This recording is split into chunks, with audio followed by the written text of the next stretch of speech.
Good evening. Welcome to our show, Nonsense Makes Sense. I'm Sister Mary Jane Mananzan, your host. I'm sure you are convinced that one of the most important profession in our society would be that of a teacher. Kasi lahat naman tayo dumaan sa mga guro. At kung titingnan natin kung ano ang nagbago sa atin, ay meron tayong maituturo isang teacher na ito nakapagbago ng aking buhay. Kaya dapat natin malaman kung ano ba ang kalagayan ng mga teachers at saka ano ba ang mga ginagawa para bumuti ang kanilang kalagayan. And we are very lucky to have ACT chairperson. You are chairperson, di ba? No. No more. Representative. Representative. Okay. Okay. ACT, Association of Concerned Teachers. Si Congressman Antonio Tino. Yes. Oh, thank you for consenting to guest in our show. Thank you for having me, sister. Yes. Tonchi, I will call you Tonchi also. Sure. Oh, Tonchi, before we go into all these issues, no, pwede ba i-tell us about your life? Kasi ang mga ibang tao, okay, kilala nila as a ganito, no? So, lagi namin gustong ipakilala yung tao. So, saan ka ba pinanganak? Quezon City. So, talagang Manila boy ka? Oo. Wala kayong province? Ay, yung lolo ko, father side, Nueva Ecija, mga Tinyo galing po ng Nueva Ecija. Pero kahit yung tatay ko dito na rin sa Manila, sa Gagalangin po siya, sa Tondo. Oo. Ang mother ko naman, Batangas. Okay. Family, yeah, she was parang nasa army yung tatay, yung lolo ko.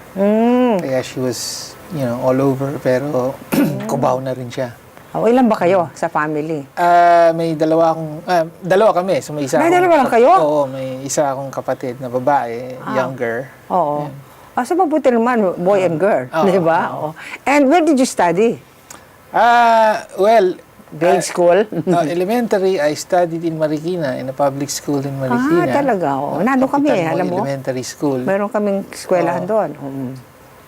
Tapos high school sa Immaculate Conception Parish School. Okay. Doon din sa Marikina. Cubao naman. And then college, I graduated in UP. Ayun na. What did you take up? Comparative literature. Oh, really? Talaga? Oo. Pero siyempre doon sa UP. I should mention, 2 years of college, I was in UST. So yung first 2 years ko. You were taking literature also? Arts and letters. So and then you went to UP. Doon ka na aktivista. Yeah. What were the issues then, nung nandun ka? Actually, mas naging active ako nung mga US bases. 91, di ba? Eventually, nagkabutuhan. Tapos, nung inalis na sila, pero hindi pa sila umalis. So, ako naging active. Tapos, mas naging aktivista ako. Actually, nagtuturo na ako. Right after graduation, ay nagturo ka na kaagad? The English department din sa UP. Sa UP. Tapos, mas doon na ako na-organize sa ACT. Okay. You mean to say meron ng ACT before you entered it? Yes. So, yung ACT, 1982 pa po. So, yeah. As I said, our principal here at that time was Bernardita Berna, the sister of Father Bernard. They were one of the organizers, and I remember they used to meet here, yung Association of Concerned. Tagal na rin, ano? Hindi ko po inabot yun. So ikaw, you were recruited by whom? By your co-teachers? Actually, teacher na ako eh. And then, ang unang activist organization ko was LFS. So, of course, kasi bata ka pa nun. Youth ka pa nun. League of Filipino Students. And then, soon after, na-organize ako sa teachers. There was an organization called Contend. Nandiyan pa rin yan. I think I remember that also. And then, mga 93 ba? 93 yata ako. 93 na punta ako sa ACT. At the time, alam nyo, medyo magulo yung ACT dyan, may mga split. Even ngayon, meron konting split, meron konting mga controversy, Anyway. Well, mas wala na ngayon, no? Pero at that time, may gano'n. So, I was part of parang recovering and rebuilding ACT. Ganon. So, what was the division of ACT? if you remember? The vision? Ano ang kanilang, ano? Well, Is it for of the course. welfare of the teachers? Of course, yun yung parang basic yung rights and welfare ng mga teachers. Pero from the start, may pagkilala dun sa pangangailangan ng paglahok ng teachers sa social struggle, social diba? social change. No? So that palaging magkaugnay yun. Siyempre. ACT was never purely, a rights and At saka welfare you have members organization. all over, no? Lahat ng mga Nationwide. eskwelahan. Oo. Hindi naman po lahat, pero Marami. We're especially yung Union of Public School Teachers. Public and private pala ang ACT. Okay. Yan, nationwide na yan. So iba pa yung Union ng Public School Teachers, iba pa yung ACT, pero magkasama kayo, so to say. Well, yung ACT, it's an alliance of concerned teachers. So, ang pinakamalaking membership Parang niya federation from na public yun. school teachers. Pero meron ding mga private school teachers. Tapos may basic ed, higher ed. Ganun po. So lahat pala magmula Saka, sa... ano rin, mga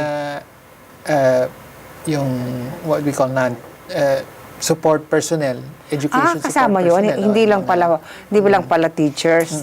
Basta parang school employees, gano'n. Magkakasama pala yun. Yes, Akala ko yes. teachers lang kayo. So how many years did you teach? From 91 to 2010. I Wow, was tagal teaching din in yun. UP. Opo, matagal. Diba? Sa UP po ako nagturo. And you are, the whole time sa UP ka. And are you, parang party list ka ba ng ACT? Yes. So you really actually came to Congress as a representative of ACT? Yes, yes. Okay. Opo. When was that? 2010 kami unang lumahok sa party list election. So, And that was ilan ang inyong- we formed the party list in 2009. Okay. Tapos for the 2010 So ilan elections. kayong napapasok? Nung 2010, ako lang. No, tapos 2013, my second term, ako pa rin. Ngayong 2016, my third term, dalawa na kami. Dalawa na kayo ngayon. Enough votes, more than 1 million votes yung nakuha namin Talaga? last Ang galing time. naman, Oo. So how would you say is the situation of the teachers right now? I mean, hindi natin mahiwalay sa, yung crisis sa education. So, brought about by yung underspending, kulang yung budget for the requirements. But I heard they put up, in fact, I have to tell you that na ang problema naman ng private schools, they cannot cope Compete. up.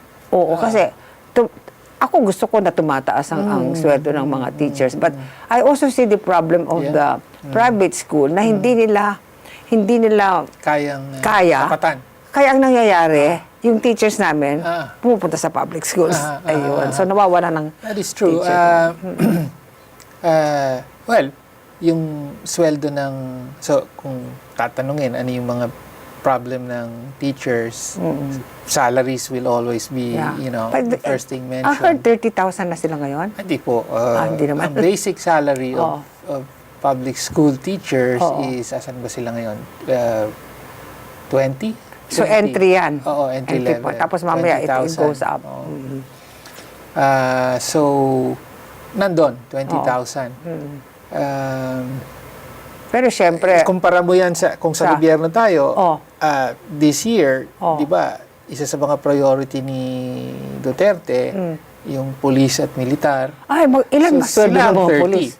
My goodness, 29,000. don't tell me. 600. Even every ordinary police Yes. Oo. gets 29,000 every month?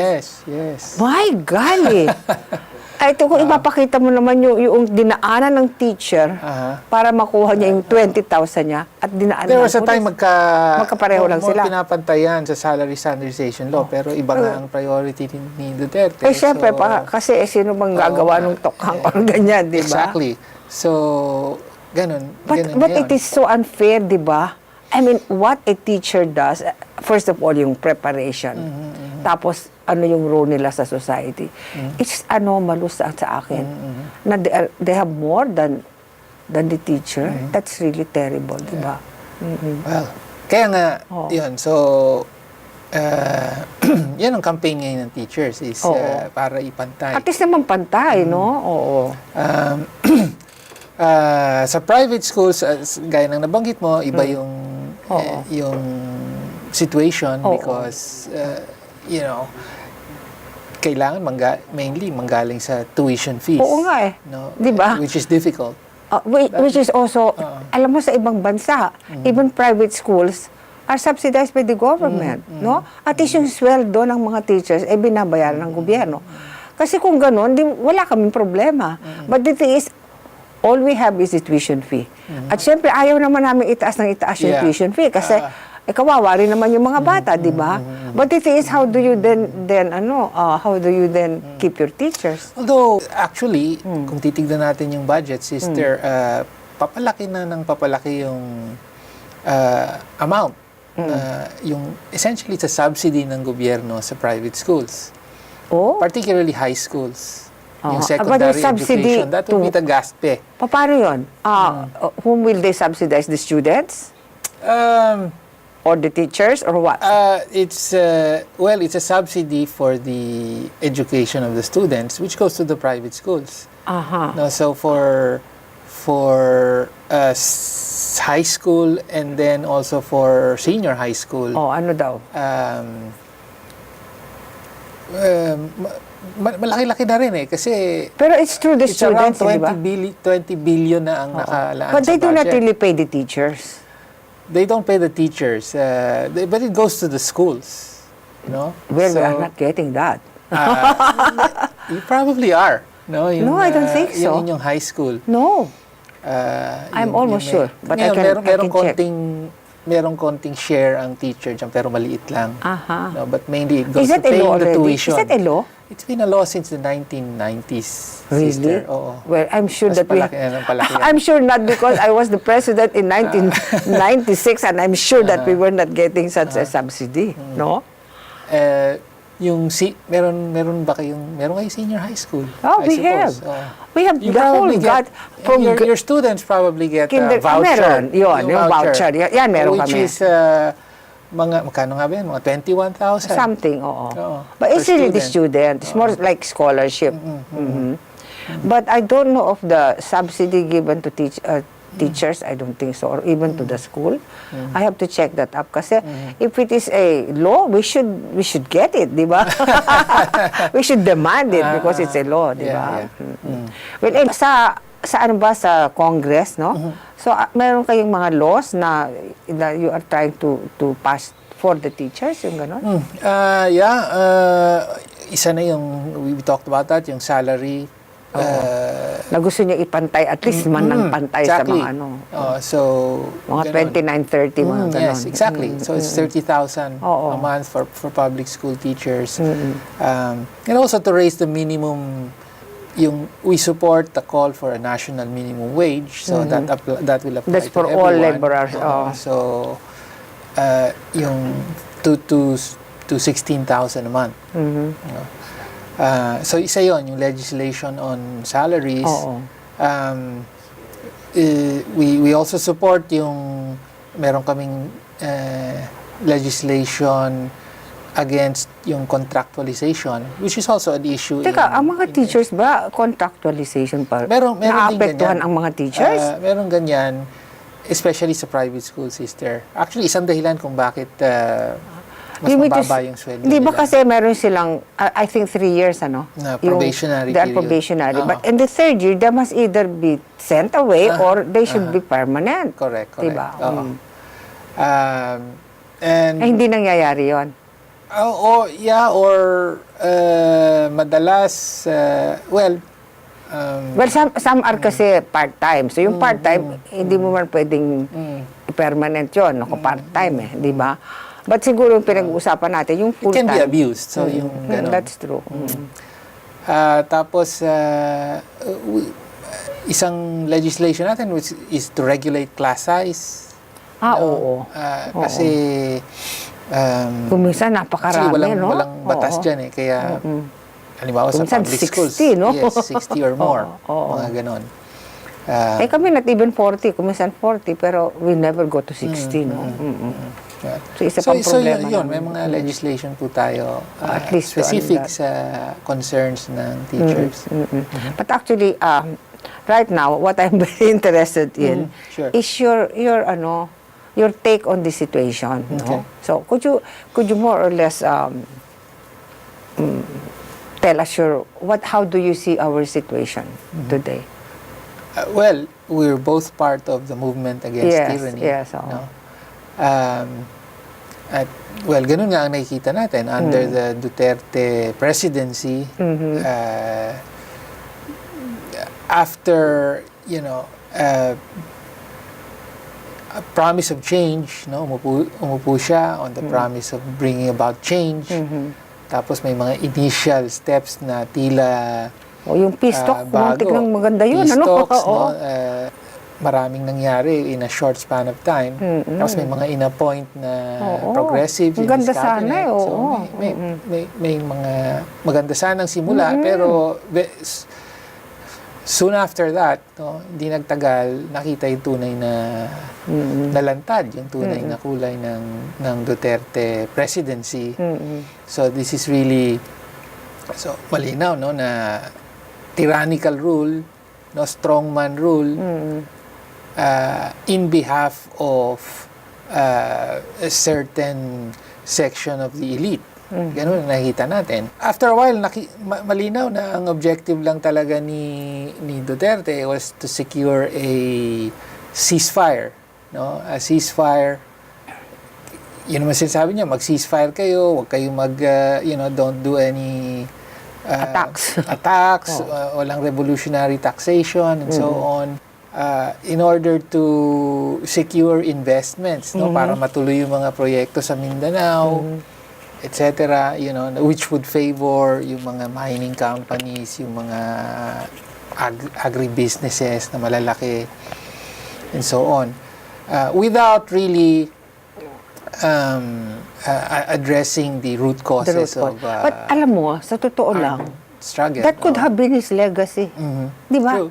I mean, if he had gone through with it, now, that would be such a great, even lang for that, can he not push through with it, di ba? Exactly. Considering na meron siya in his time as mayor, he built up some goodwill with the NPA, di ba? NPA in Mindanao. Oo, in Mindanao. Pero mukhang nawala na yan. Given yung martial law ngayon sa Mindanao, which is still there. And yun na nga, yung basically practically pag-terminate niya ng peace talks. Tapos meron na naman daw parang ngayon na pwede na uli or something. Kaya hindi mo alam pwede ba, hindi ba pwede? Well, what is it now? Ni-restart. No? Pero essentially, mukhang pumanig na at buong-buong sinusuportahan ni Duterte yung militarist line. Kasi siyempre mga generals, they have no stake there. Di ba? So, kaya ayaw nila ng peace talks and the CPP NPA supposedly were open to stand down. No? Pero mukhang yung military, gusto nila ituloy at intensify yung military offensive. So in other words, mas pinanigan yung armed solution or militarist approach rather. No, which historically, nakita naman natin, hindi ubra yan. No? Hindi pwede Hindi mapipigilan ang paglaban ng mga maralita, lalo na sa kanayunan. No? So, yun, kalagayan natin. Okay, that's about the peace talk. We'll go to the other, Sure. ang dami pa, but our first segment is over. Can you imagine, ang bilis, ano? So, pagbalik natin, let's talk about the other, like, nasa Congress kasi kaya I want to know, ano yung nakikita mo about the constitutional cha-cha. Then, but let's not forget yung security kasi maganda rin yun.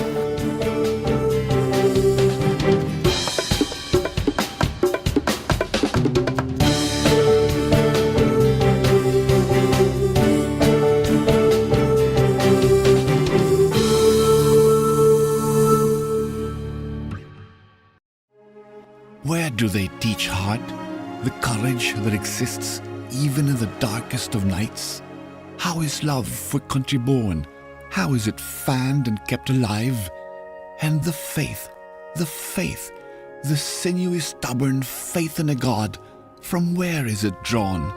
The character, this voice of greatness, is it taught? Is it God's handiwork? How are they made? How are they made?